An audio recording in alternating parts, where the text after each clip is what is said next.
मित्रों, હું આપનો હાસ્ય કલાકાર તથા લોક સાહિત્યકાર નરેન્દ્રસિંહ વાઘેલા મારી યુટ્યુબ ચેનલ લોક સાહિત્ય ગુજરાતમાં આપ સૌનું હાર્દિક સ્વાગત કરું છું. મિત્રો, શ્રાવણ માસ કરતી મારી ધર્મપત્ની એક જગ્યાએ બોર્ડ વાંચી ગઈ અને ત્યાં લખ્યું હતું અનલિમિટેડ ફરાળી થાળી, અને પછી અમે ત્યાં જમ્યા. મારો એક મિત્ર શ્રાવણ માસમાં આમલેટ ખાઈને આવતો હતો. એને જોઈને મેં કીધું તું શ્રાવણ માસ નથી કરતો કે કર્યો છે ને? તો મેં તો એમાં આમલેટ ખવાય? તો એ મને કે એ ફરાળી આમલેટ હતી, પોલ્ટ્રી ફાર્મની, દેશી ઈંડાની નહીં. પાડોશી આંટી હાલતા અંબાજી જતા હતા. મારી પત્ની કે ક્યાં જાઓ છો? બોલ્યા કે પગપાળા અંબાજી. તો એ કે ચપ્પલ મારા પહેરી જાજો. તો ચપ્પલ મારા પહેરી જાજો. તો કે શું કામ? તો કે મારા ચપ્પલ જોઈને અંબાજીને વિશ્વાસ આવે ને કે હું ભેળી આવી છું, અને વળતા નવા બદલવાનું ભૂલતા નહીં.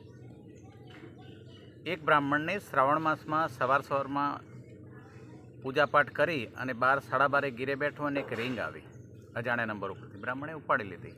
તો ઓલે સામેથી બોલે, હલો ભૂદેવ બોલો છો? તો હાજી ભૂદેવ બોલો. તો કે જમી લીધું? 12-12:15 થઈ ગયા. કે હાજી જમી લીધું. Phone cut. મહારાજે આમ જોયું પણ ફોન કપાઈ ગયો. બીજે દિવસે 12:15 વાગે રિંગ આવી, એ જ અજાણ્યા નંબર ઉપરથી. હલો ભૂદેવ બોલો છો? હાજી ભૂદેવ બોલું છું, બોલો. જમી લીધું? 12:15-12:30 થાય. હાજી જમી લીધું. Phone cut.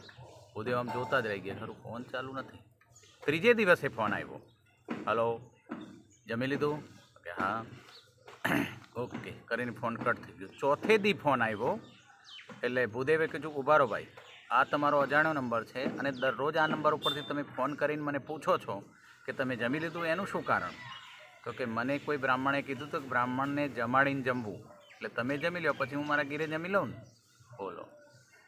એક દાદાને ત્યાં જમવા ગયો અને એમના આંગણામાં ચણતા પક્ષી, હા મેં આંગળી કરી દાદા એને કે જુઓ આ પક્ષી ચણે છે, એમાં કબૂતરો કયો અને કબૂતરી કઈ? મેં કીધું સિમ્પલ છે, ચણતો હોય એ કબૂતરો અને ચણતી હોય એ કબૂતરી. મારી પત્ની પૂજા કરવા જતી હતી અને ચશ્મા ગીરે રહી ગયેલા. આમે કાંઈક ધોળી વાછડી જેવું એને દેખાણું એટલે એણે ચાંદલો કર્યો અને પગે લાગી. હું બાઇક લઈને નીકળ્યો, મેં ઊભું રાખીને જોયું કે આ શું કરે છે. તો પાછી પૂંછડે જઈને લોટાથી પાણી રેડ્યું, પણ પાણી રેડ્યું સામે ખરેખર જે પૂજા કરતી હતી ગધેડી હતી અને પાછળના પગે એને પ્રસાદી દીધી અને આ ગળથોલિયું ખાઈ ગઈ.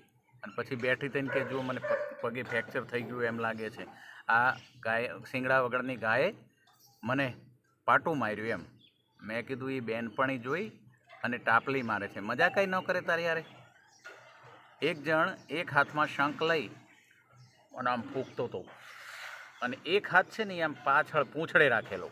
એટલે હું થોડીક કડીક પર જોઈ રહ્યો, તો આ શું કરો છો? કે શંખ ફૂંકો છું. તો મેં તો એમાં એક હાથ પાછળ પૂંછડે કેમ દાબી રાખો છો? તો કે અડધી હવા બહાર નીકળી જાય છે ને પછી શંખ વાગતો નથી.